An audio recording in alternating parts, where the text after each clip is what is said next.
Welcome, everyone, to another Restitutio interview. I'm your host, Sean Finnegan, and my guest today is Professor George Athas, Director of Research and Senior Lecturer in Hebrew, Old Testament, and Church History, Early Church History, at Moore Theological College in Sydney, Australia.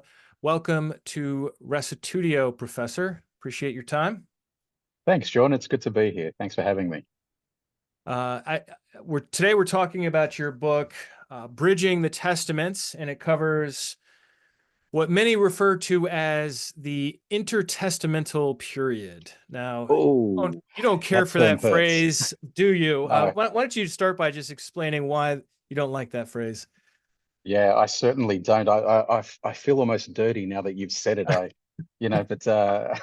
it is a very common phrase, and it comes from this misperception, I would say, that there is a gap between the Old Testament and the New Testament. That there are 400 years of silence, prophetic silence between the end of the Old Testament period and then the beginning of the New Testament period.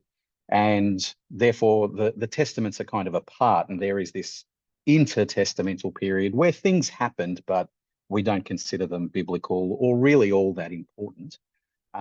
What I'm trying to do in the book is actually dispel this long-standing myth, but it is a myth that these centuries were filled with prophetic silence.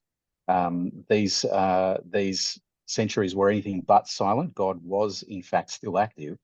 And a lot of the biblical literature was actually written during this period. God was actually still doing things prophetically, bringing his plans to fruition. And a lot of what we read in the Old Testament was, in fact, written during these centuries. And so the Old Testament period, I would argue, goes all the way up to the first century when Jesus comes on the scene. And if I can put it rather starkly, in two ways. No one in the New Testament believes that God has stopped speaking. None of the New Testament writers believe that there was this pause before their time, that somehow God fell off the airwaves or something like that. Right. They in fact argued that there was a crescendo of prophetic activity. Jesus sees John the Baptist as the greatest of the prophets, and he's prophetic activity is ramping up all the way until John, and then Jesus comes on the scene. The other way I would put this rather starkly is to say that the events of the Gospels happen in the Old Testament period. They bring the Old Testament period to an end, and it's from there that we get the beginning of the New Testament period. Okay. I think you might cover this in your introduction, but there is a verse in, I forget if it's first or second Maccabees, I'm sure you're familiar with it, where they said, oh, we can't decide on this until a prophet comes. And people point to that as evidence that, oh yeah, God is silent during this period. So how would you respond to someone raising that objection? Yeah, well, that's an interesting verse. It's from First Maccabees chapter 14, Okay. and it reflects something that happened in 140 BC. A couple of years earlier, in 142 BC, the Jewish nation gained its independence. It became independent of any other foreign power, which was the first time that had happened in centuries. And the head of state was the last remaining Maccabee brother. There were five Maccabee brothers, and the last one standing was Simon, Mhm. Simon Thassi. And he was the high priest, and he was given power as head of state, as a high priest. And the Jewish nation had to figure out what kind of power Simon had. And this was a thorny question because not everyone believed in Judaism that the high priest should have civic authority over the whole nation, Mhm. particularly because God had made promises to the Davidic dynasty. So if we go back to 2 Samuel chapter 7, we see God's promises there to David that he would establish the house of David, that the house of David would then build Yahweh's house, build God's house. And the house of David, God himself, basically, if you follow the logic of 2 Samuel 7, God himself becomes a member of the Davidic dynasty. He is the eternal father figure of the Davidic dynasty. And so this is how God had chosen to govern his people. And so it was a non-negotiable. Davidic dynasty was a given.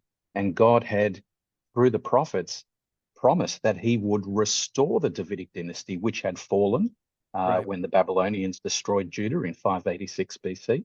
Jeremiah.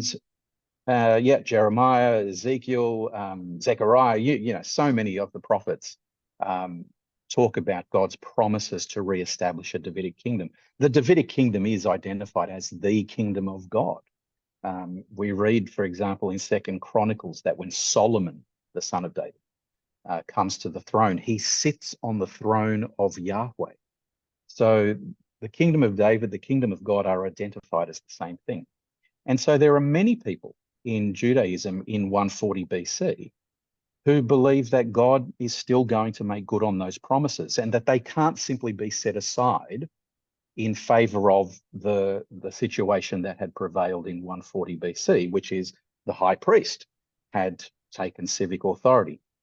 If you invested all power in the high priest, you were effectively saying that either God had changed his mind about his promises, and that raises questions about his trustworthiness, his faithfulness, and really the character of God comes into very sharp question if you abandon Davidic hope and invest all your hope in a priest.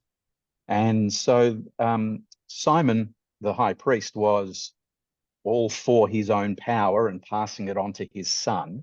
And so there seems to have been a lot of debate in Judaism as they kind of, put together their new constitution as an independent nation.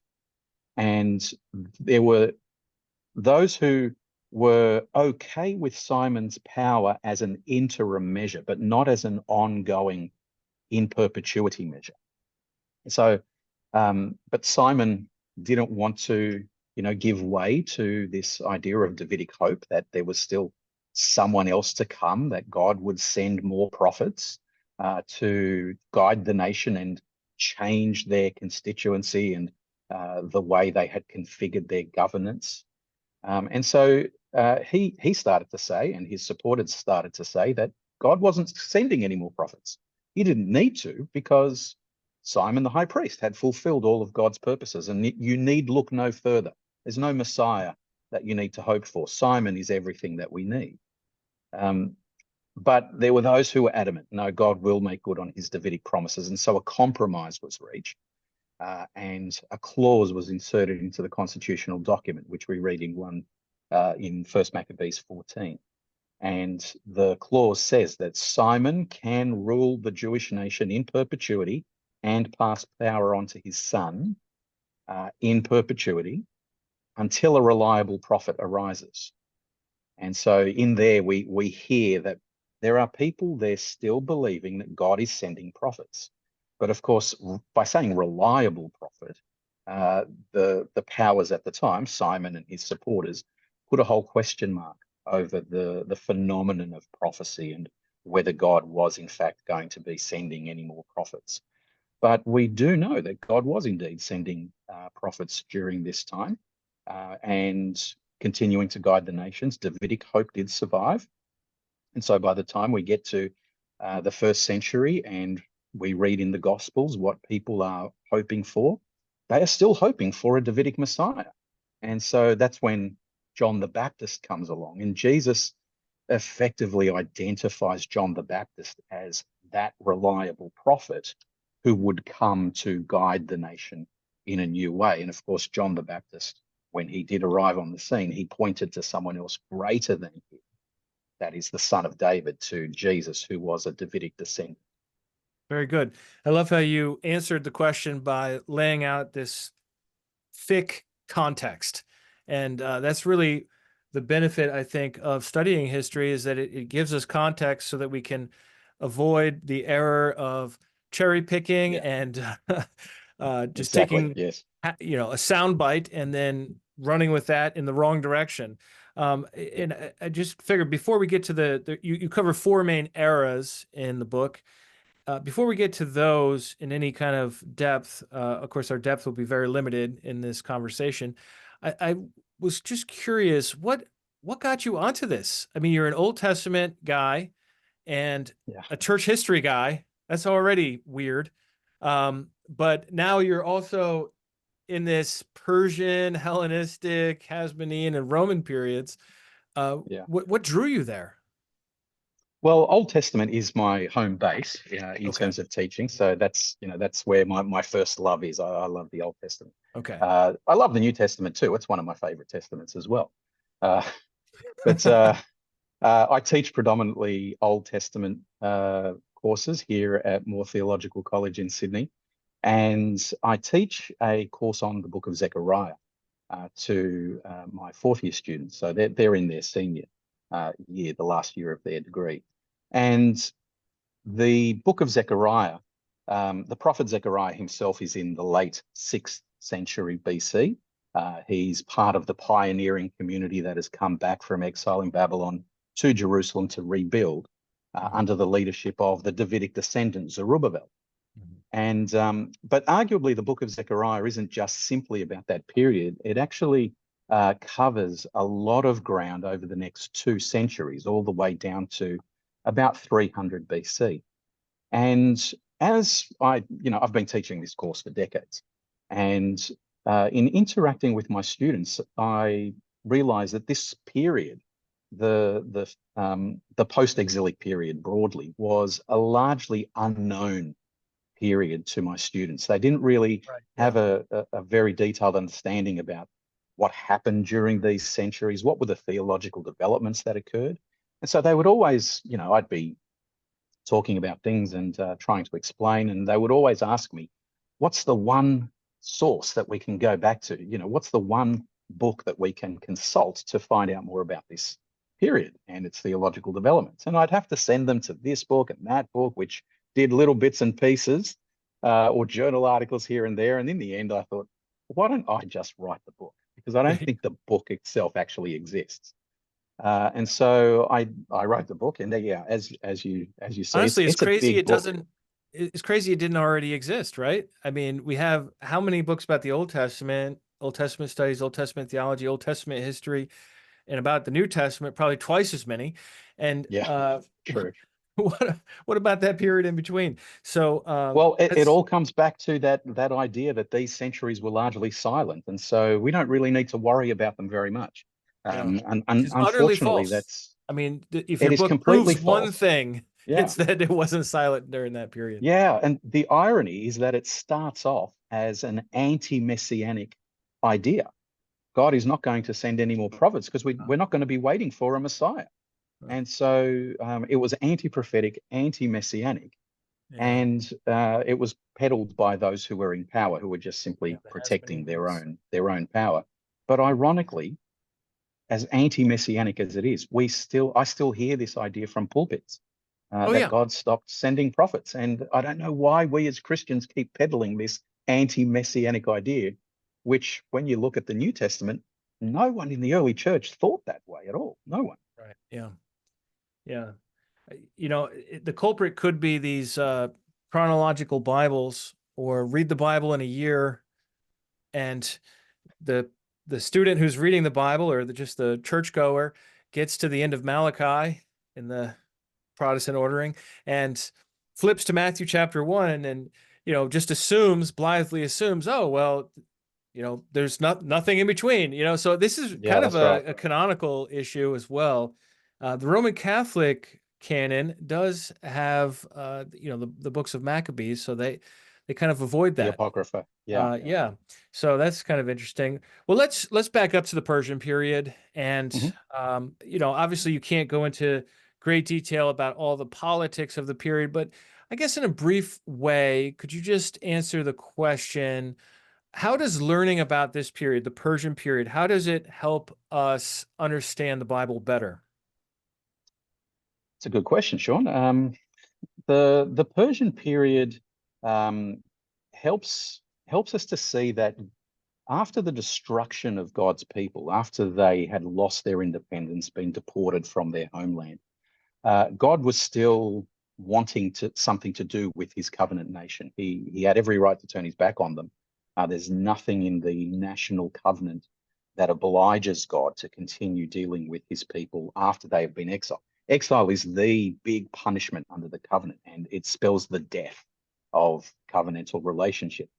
And the prophet Ezekiel picks that up. He pictures the restoration of the nation as a resurrection, that the valley of dry bones come together and form these actual bodies of flesh and blood that come to life once again. The nation has to be resuscitated, resurrected. And that's what God did in the post-exilic period, which is largely, or at least it begins with the Persian period. And the Persians were, in the first place, a very unexpected arrival in the ancient Near East. I use the line, nobody expects the Persian Empire because they weren't a traditional superpower at all. And so they took down the Babylonian Empire, but no one thought that they'd stay. But they do manage to establish what I would call the first world empire, not just simply a regional empire, but a world empire that stretched across a vast amount of territory. And in doing so, and having one sovereign over that entire world empire, they brought a whole lot of people groups with various ways of thinking together under one governance structure. And so it became much easier to start exchanging ideas and to think in new ways. And so the Persians, who were kind of monotheistic, more or less, their way of thinking about their god, Ahura Mazda, as he was known, provided some good categories for Judeans to think about their own God and what they believed about their own God, and to affirm monotheism, the one God who is over all the nations, in a very similar way to the way that the Persian king was over all these nations. And so we see monotheism really start to gain traction, to flourish, to be assumed rather than just, you have to make an argument that there's only one God. They start to just assume there is only one God, and that is the God of Israel. That is the Judeans and Sumerians, their cousins in the north, the descendants of the northern kingdom of Israel. They all become, fiercely monotheistic.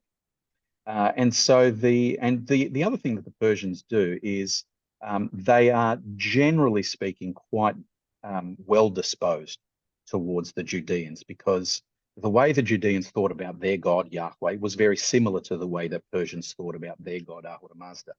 And so the Judeans were able to flourish, but of course the Persians weren't about to give them their independence. And so there is this tension that arises in the Persian era about God raising the Persians up to enable his people to return and start to rebuild and work towards the fulfillment of God's promises, which ultimately is the re-establishment of a Davidic kingdom.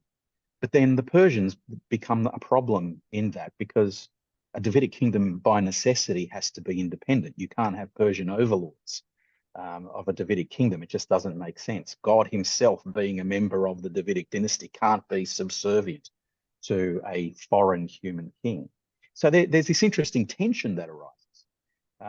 But one of the things that the Persians do is they are very centralized in terms of how they have power. All power is invested in the king, and the religion is centralized. And so this enables Judaism to become a very centralized religion. And this also creates a massive rivalry between the Judeans who are based in Jerusalem and the temple in Jerusalem. We need to remember the temple in Jerusalem is not just simply a place of worship.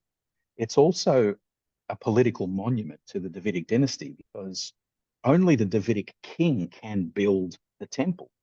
And so that's why Zerubbabel, who is the direct Davidic descendant, that's why he is the one who begins to rebuild the temple. And so there's this incongruence throughout the Persian period that they managed to rebuild the temple, which is a testament to God's commitment to David, and yet they don't have a Davidic king. They never get a Davidic king. Right. They have a Persian foreign king.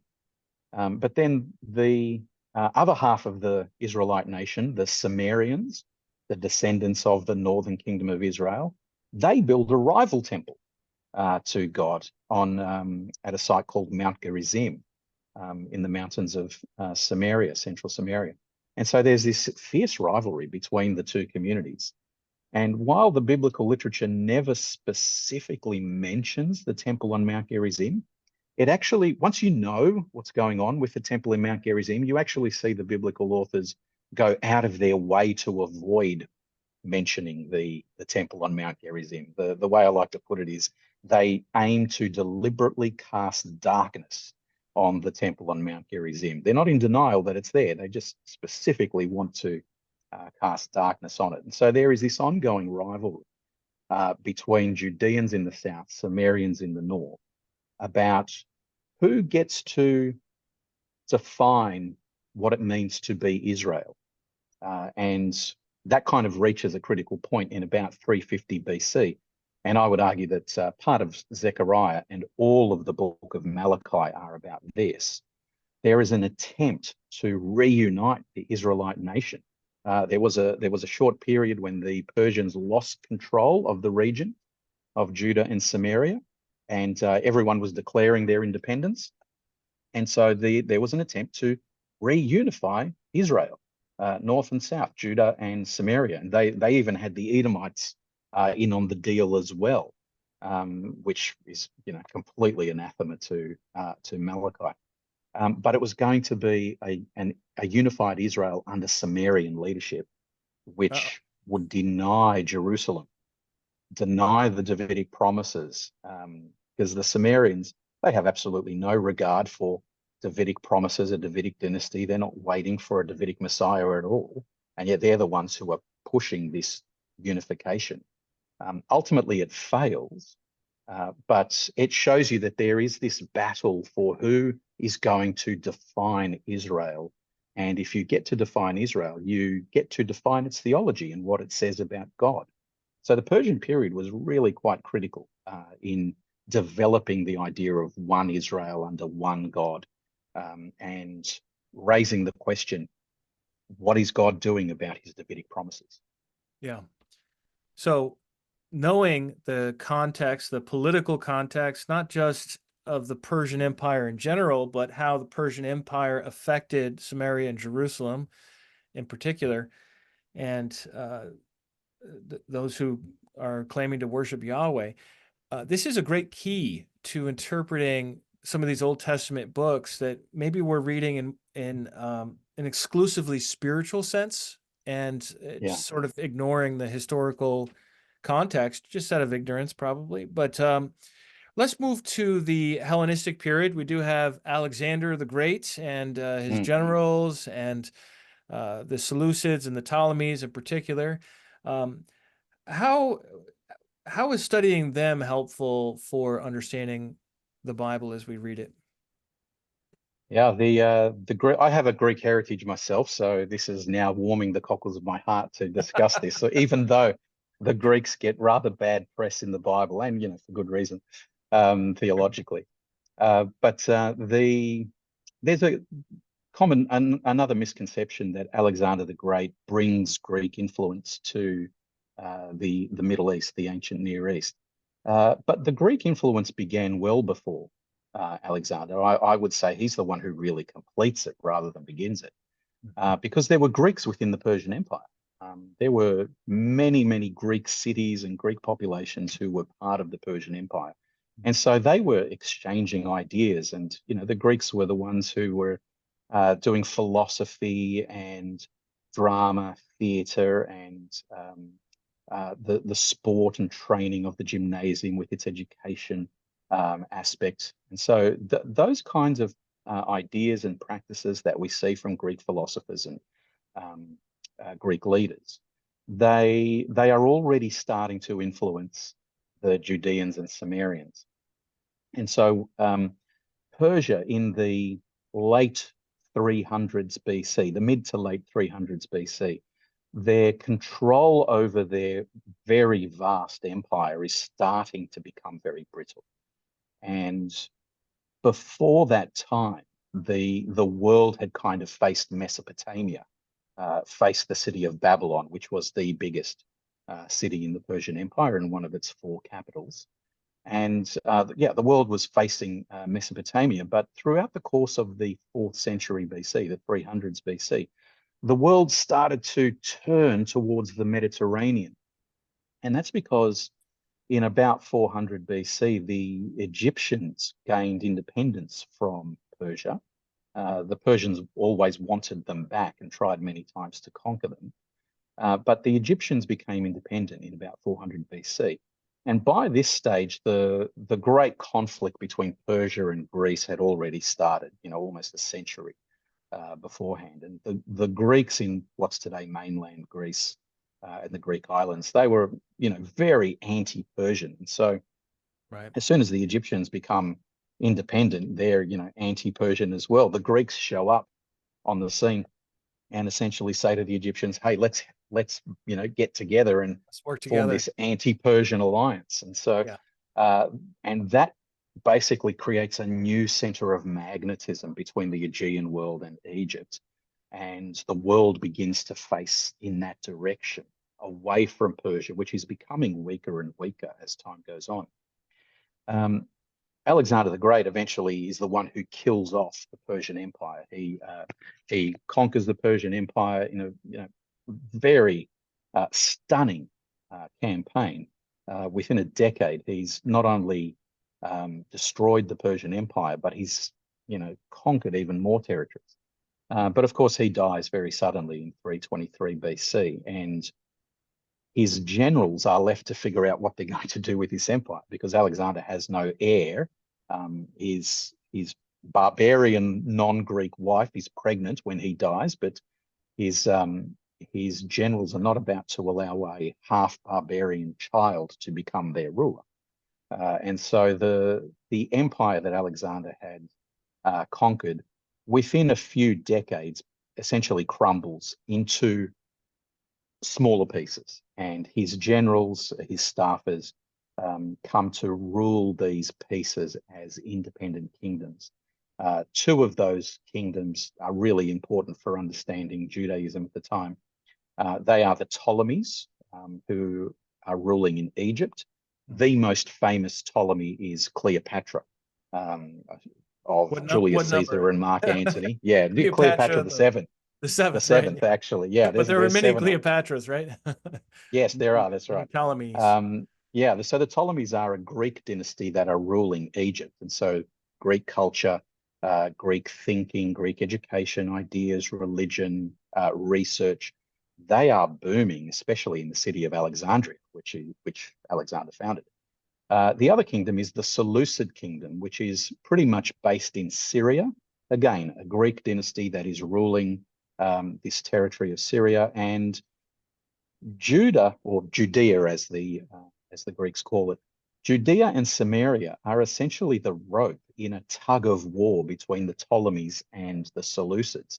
Okay. You can read all about this in Daniel's last vision, Daniel 10 to 12. And there is constant warfare. Just in the 4th century BC, sovereignty over Jerusalem changed 10 times. And that's just one century. Wow. And then in the following century, following couple of centuries, the Ptolemies and Seleucids fought. It depends how you count them, but they fought probably 7 wars over who owns Judea and Samaria, amongst other territories. The Greeks are really important because they bring their philosophical way of thinking to Judaism. And Judaism looks at these ideas and is able to adapt them to their ways of thinking about their own religion.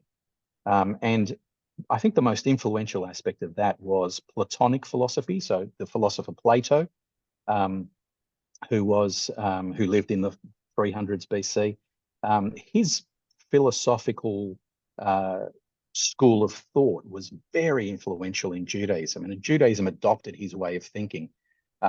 but adapted it. They adopted it and adapted it to a specifically Jewish way of thinking. And they developed what we would call apocalyptic thinking. This idea that what we see in the world, the mundane world in which we all live, it's not all there is. There's a spiritual reality behind the physical world that we know. And it's the spiritual world that's actually more real than this physical world, and it governs what happens in this physical world. And so that way of thinking influences Judaism for centuries thereafter. It becomes a standard way of thinking. And when we get to the New Testament, every New Testament writer thinks in this way. They've adapted these categories, and this is how they view the world. Jesus himself uses this apocalyptic way of thinking. When, for example, just to pick one example, in the Lord's Prayer, he says, "Your will be done on earth as it is in heaven." So on earth, in this mundane physical world, may your will be done as it is in heaven, in the spiritual world.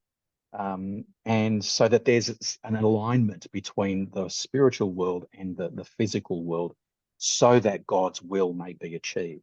And of course, in the Gospels in the first century, Jesus is addressing people, and with the Lord's Prayer, his disciples, who are earnestly expecting the fulfillment of God's purposes in a Davidic kingdom. And they've put all their hope in Jesus as the Davidic descendant who will bring about this kingdom. So the Greeks were highly influential.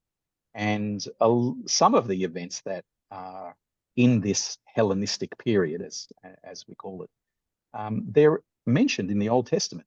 But because we think this period is very silent, we fail to see that. We think that the biblical literature must be referring to stuff that's much earlier. But no, there's a lot of biblical literature that is about things that are happening in the Hellenistic era. One of the, I think, most important events that happens in the Hellenistic era, which is discussed in the prophetic books, mainly in the book of Zechariah, but also we see some allusions in the book of Isaiah. Ptolemy I besieged Jerusalem in 301 BC. He captured the city, got sovereignty over Judea in this way. But he then deported a whole lot of Jews down to Alexandria. This is how the Jewish community in Alexandria begins, and very quickly becomes the biggest Jewish community in the world at the time. And so effectively, there's another exile. And the Zechariah 12-14, the last oracle in the book of Zechariah, is all about these events and seeing the catastrophe that it was, and trying to imagine God correcting the dystopia that had developed as a result of this. And so the book of Zechariah goes from a return from exile in Babylon and the high hopes of restoration to ending with another exile, this time off to Egypt, and the loss of hope. And they come to a point, and the book of Zechariah, I think, is very important in this way. They don't know how God is going to achieve his purposes. They have no political power. They have no military might. They can possibly pull the strings to achieve a Davidic kingdom. And so they are left with the only option being God himself will have to step into history and do it himself. Mm-hmm. And that is so important in framing the idea of the incarnation in the first century in the Gospels, when God himself does, in fact, step into history in the person of Jesus Christ and establishes this kingdom of God that they'd all been waiting for.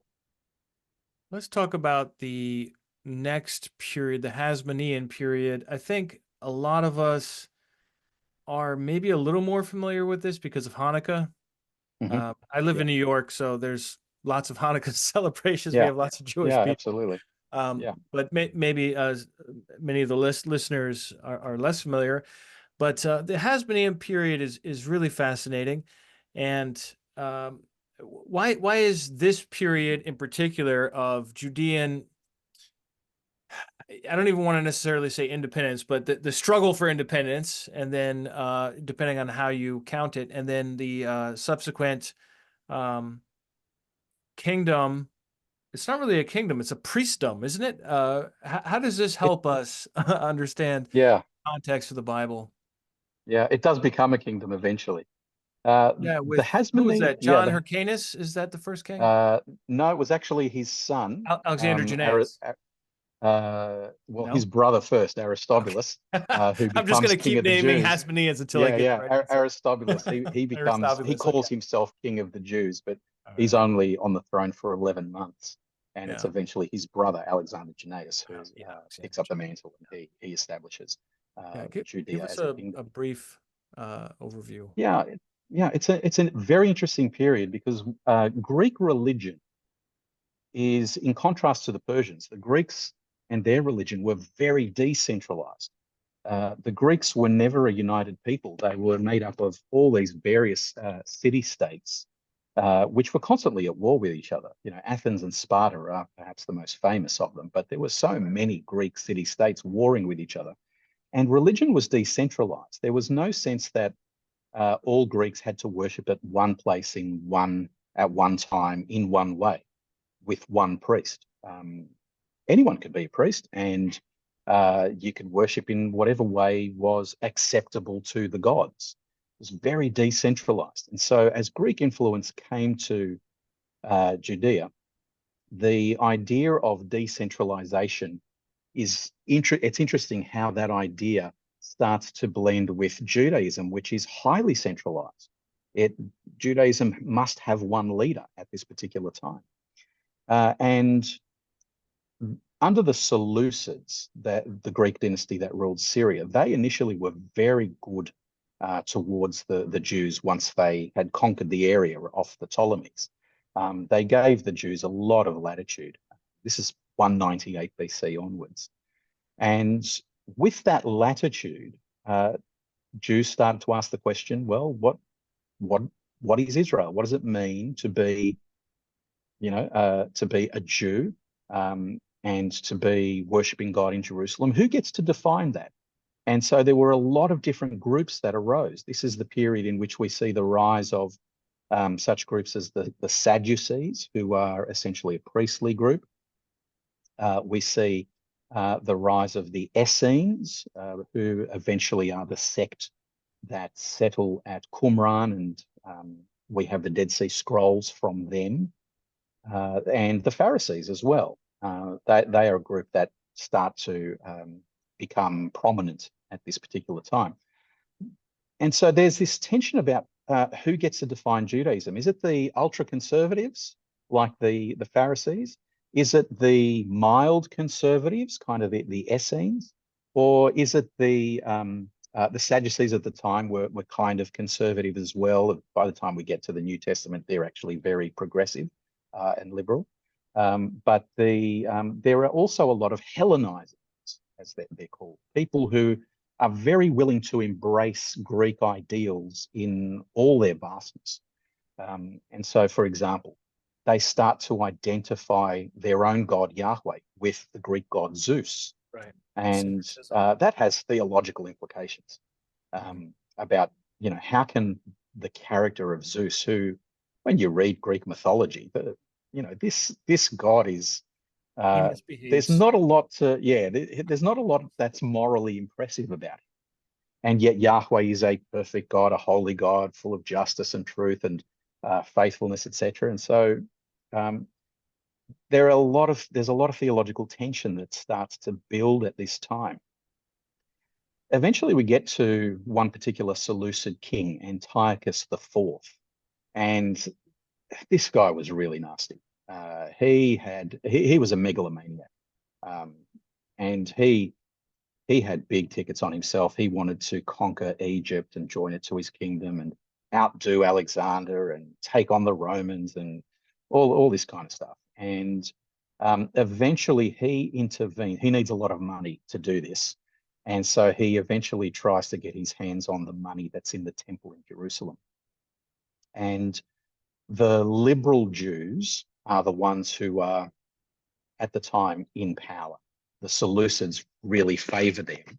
And by giving them more and more power, they effectively decide that it's the liberal progressive factions in Judaism that will have the right to define Judaism. And when we look at what those particular leaders were doing, especially people like the high priest himself, Menelaus, they are selling out to Greek culture and religion. Oh, yeah. They are, Menelaus is very happy to send donations to worshipping the god Hercules and the demigod Hercules and all this kind of thing. And that causes an absolute outrage in Judaism. Eventually, the things reach a head, breaking point in 167 BC. And there is a massacre of people in Jerusalem that Antiochus instigates. And the conservatives and ultra-conservatives flee Jerusalem at this point, 167 BC. Some of those who fled were a group of 5 brothers and their father. We know them as the Hasmonean family. And they start to build a kind of very small-time guerrilla warfare style resistance movement, which they eventually call the Maccabees. And they're called the Maccabees after the code name of one of the 5 brothers, Judas Maccabee. In Hebrew, the word Maccabee means hammer. And so Judas's code name, yeah, exactly. Judas's code, they all had code names, very cool code names. But Judas was the hammer. He was the military brains of the operation. And so all the resistance fighters from then on were called Maccabees. And they are surprisingly successful. Yeah. They know how to take the Seleucids down. But they also take down the liberal Jews as well. They put them in the same basket as the Gentile Greeks, the Seleucids. The Seleucid authorities, though, eventually realize they need to stamp out the Maccabees, and so they send a massive force to put them down. And they're lining up for a battle in November 164 BC. And the Maccabees have no hope of winning this battle. It is very clear that they are going to lose this battle, and their resistance movement will be snuffed out. Right. And Judea will continue to be ruled by or governed by liberal people who are very much in favor of Greek ideals. But just before the battle occurs, the Seleucid commander receives news that the Seleucid king, Antiochus IV, has died in another country on the edge of the Seleucid Empire. And in order to secure the succession of the throne, he abandons the war, and he ends up going back to the Seleucid capital in Antioch. And suddenly the the Maccabees, that They're they see uncontested. this as, they see this as a victory, instigated by divine intervention. And so they march on Jerusalem. They capture part of Jerusalem. They can't capture all of it. For the next 20 or so years, Jerusalem is largely a divided city. There's still a Seleucid garrison there in the city holding out. But the resistance movement, again, it kind of ebbs and flows. It gains momentum and then it takes a step back. And Judas Maccabeus himself in 160 BC, he's killed in battle, and that looks like the absolute end of the movement. But his 2 remaining brothers, Jonathan and Simon, they are able to take up the mantle. And at this point, the Seleucid kingdom starts to descend into civil war as people are trying to gain the throne. And Jonathan, one of the surviving Maccabee brothers, he's able to play off the different claimants to the Seleucid throne, play them off each other to gain concessions for himself and for the Jews. And before we know it, the Jews are on the verge of independence, having an independent kingdom.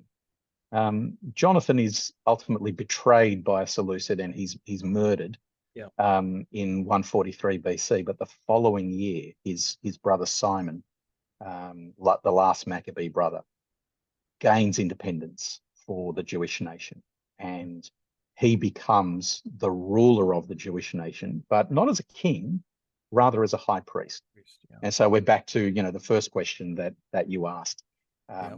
about, forming a constitution. People are now having to ask the question, what kind of power should our ruler have if especially we are waiting for a Davidic king to arrive?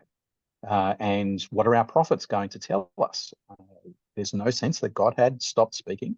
It's from this point onwards that those who are in power, they now start to suggest, no, God has stopped speaking, and he's not sending any more prophets. We've reached the fulfillment of God's purposes for Israel. We are now effectively a kingdom of priests, or rather the kingdom of a high priest who is head of state. And so there's this tension that starts to build between those who, largely ordinary folk, lay people, who are still hoping for a Davidic kingdom, and those who now occupy the corridors of power, who are saying Simon as a high priest, that's all we need. And so Judaism starts to develop as a hierarchy, a nation that is ruled by a priest, but you've got a large portion of society waiting for a Davidic king to arrive. A couple of generations later, the Simon's dynasty, Aristobulus, who is Simon's grandson, declares himself king of the Jews. And so what we see at this point is the Hasmoneans who had the Hasmonean family, the Maccabees, who had been so against the establishment of Greek ideals within Judaism and fighting against the Seleucids, they have now effectively become a Hellenistic kingdom themselves. Right. And you can And tell so by the names, right? yeah, exactly. Well, yeah, the Greek names had crept in much earlier, but Before long, there's a king named Alexander ruling over the Jews. You're that's right. Yeah, what? Aristobulus's brother, Alexander Jannaeus. He has two names. He has a Greek name and he has an Aramaic name. So he's known, to Jews as King Jonathan. Jannaeus is kind of a short Aramaic form of the name Jonathan. And to the rest of the world, the Greek world, he's King Alexander. And so we see there the blending of Greek ideals and Jewish ideals in the people of the Hasmonean dynasty. And they hold power up until the time that the Romans come on the scene, which is in 63 BC. With Pompey. And everything that's going on in Judea is embroiled with other events and currents that are happening in the rest of the Mediterranean world. And that's one of the things I try to capture in the book, in Bridging the Testaments, that you have to know what's going on in the wider Greco-Roman world to understand what's going on within Judaism. And if you don't, you kind of miss the significance of what is going on in Judaism. And when we miss that significance, we're missing out on so much when we come to the Gospels. So, for example, just the statement in the Constitution that the Simon the high priest can rule until there is a reliable prophet. Well, that's John the Baptist. And if you don't know that clause had gotten into the Constitution, you'd know John the Baptist is important, but you wouldn't realize just how important it is and why he was deemed such a threat to those who were in power, to the chief priests who ruled the temple, to Herod Antipas, who ruled Galilee and Perea. And it also explains why Jesus has a showdown with the priests during the last week of his ministry. He rides into Jerusalem. He's acclaimed son of David. He goes into the temple, which is run by the priests, and says, tear this place down. I'll build a new temple. He overturns the tables of the money changers. And the next day, the priests are there asking him, by whose authority are you doing these things? And Jesus very cleverly doesn't just give them a straight answer. And he doesn't just simply pose this interesting, curious academic riddle. It's not just a riddle, yeah. Yeah, he says, well, you tell me, by whose authority did John the Baptist say what he said? Remembering that actually John the Baptist is the prophet, the reliable prophet who would come to point the nation in a new direction. And at this point, the priests themselves, if they say John the Baptist is a prophet, they have to say, well, okay, we've got to give up our own power and we'll hand it over to you, Jesus. But of course, they're not about to do that, but they don't want to offend the people because the people will turn on them because they believe John was not just simply a prophet, but that prophet, the Mhm. trustworthy prophet who would arise. And if that's who John the Baptist is, then it implies Jesus is the Messiah. It's a very clever question that Wow. Jesus puts to them. And of And we course, miss they all of avoid this if we don't have the knowledge of the period before precisely. the time of Christ. Exactly. But we don't really have time to get into the Roman period, but there's lots of interesting events that occur there. You have Antipater and Herod and Mm, his chaos, and you go yeah. into that a little bit. So, um, one thing I was thinking about, I wonder if you would agree, is that the names of the disciples, they seem to me very Hasmonean. And Yeah. like Simon and Judas and even Matthew sounds to me like the original Mattisyahu, Yeah. right? Mattathias. Yeah. Yeah. Mattathias, yeah. Um, and so would you say then that people are naming their kids after these independence fighting heroes because they're feeling like the Romans need to get we like somebody needs to Hasmonean those or Maccabee those Romans. Uh, Yeah. That's a good way to put it. Yeah. It's interesting that everyone wanted the Romans to go. Very few Jews wanted to collaborate with the Romans. It was really those who were in power, the Caiaphases right. and the Annases, who were okay with the Romans because the Romans essentially propped up their authority. Mhm. Um, but the average Jew wanted the Romans to go. And when we look at how the Romans gained sovereignty over uh, the Jews in Judea and Galilee really suffered quite significantly. The Romans initially were friends of the Jews, but once they gained sovereignty, things changed Yeah, yeah, quite dramatically. yeah. Jews in the rest of the Roman Empire actually fared reasonably well, but not in Judea and Galilee. The and I think it's when we read the Gospels, I think we have this view that the Jews were wanting a political Messiah to give them political independence. And we kind of shake our heads and say, oh, those silly people, they shouldn't have been thinking about that. They really needed a spiritual Messiah. That's really what they needed, and that's what Jesus was. That I think is a mistake. Yeah. What Jesus does is very political. Jesus is the Son of David, come to establish a kingdom of God.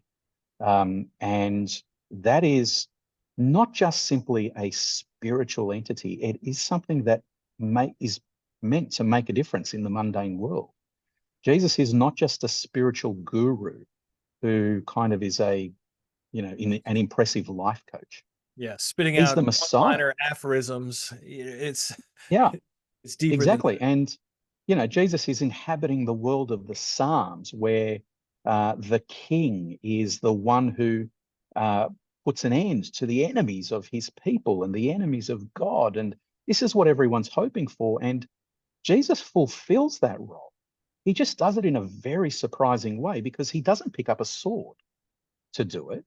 On the contrary, he gives his own life and he's then raised from the dead, ascends into heaven, and is seated at the right hand of God the Father, from where he's given all authority in heaven and on earth. He doesn't need to pick up a sword. So Jesus does become the the king The enthroned Messiah. who yeah, that's right. The summary of the gospel message is Jesus is Lord. The other flip side of that is Caesar is not Lord. You can treat Caesar in a particular way, but he is not Lord. Jesus is Lord. And this is the message that is going to transform the world. And so the disciples, their names, they're living in a Greco-Roman world. Some of them are from Greek cities. Um, so Simon Peter, Simon has a Hebrew name, Simon, Shimon. But his brother Andrew has a Greek name. Their friend Philip has a Greek name. They are all from the city of Bethsaida. That was its Jewish name. Its Greek name was Julius. It was actually a Greek polis. And so, they were speaking Greek fairly fluently. And that's why in what is it, John chapter 12, in the last week of Jesus's ministry, some Greeks come to the temple in That's right. Jerusalem and they find Philip and they say, we want to chat with Jesus, please. And, so, they're having this conversation in Greek, Yeah. and There's Jesus just so himself much. is, Yeah, there's just yeah, so much that Jesus this speaks brings out. Greek too. Yeah, the conversation that Jesus has with Nicodemus in John chapter 3, it only makes sense in Greek. This misunderstanding about, is it born from above or born again? What Nicodemus has a misunderstanding. That doesn't, there's no such misunderstanding if the conversation occurs in Aramaic or Hebrew, but it does occur in Greek. So, even Jesus himself is comfortable speaking Greek. And so, yeah, the whole of Judaism and Jesus's inner circle, they are looking for the redemption of Israel, the overthrow of the enemies of God's people, and the establishment of something new. But Jesus does it without a sword. Very good. Well, there's just so much that we didn't get a chance to talk about. So much with the Samaritans and Yeah, yeah. a lot of other events that you skipped over. You really just gave the barest scratching of the surface of what you cover in the book, and yet we're already out of time. Let me ask you this: for those who are interested, obviously they can get the book. It's called Bridging the Testaments, published by Zondervan Academic. How else can people follow your work? They can get online and go to academia.edu. If you search my name there at academia.edu, you'll find a lot of my other publications and research there. That's probably the best way to do it. Okay, very good. Anything else final concluding thoughts you have before we say goodbye? Yeah, I want to encourage people just to put to bed finally this idea that there were 4 centuries of silence. It's unbiblical. Please stop peddling this from the pulpits. Grab my book. I'd love you to read my book and see the evidence for that, and also just the richness of the Old Testament. Once that idea is put aside, it actually frees us to understand the Old Testament in a far deeper, far better way. And that sets us up to understand the Gospels in a much deeper way as well. So I commend the book to your viewers. Very good. Well, thanks so much for speaking with me today. Thanks, Sean. Thanks for having me.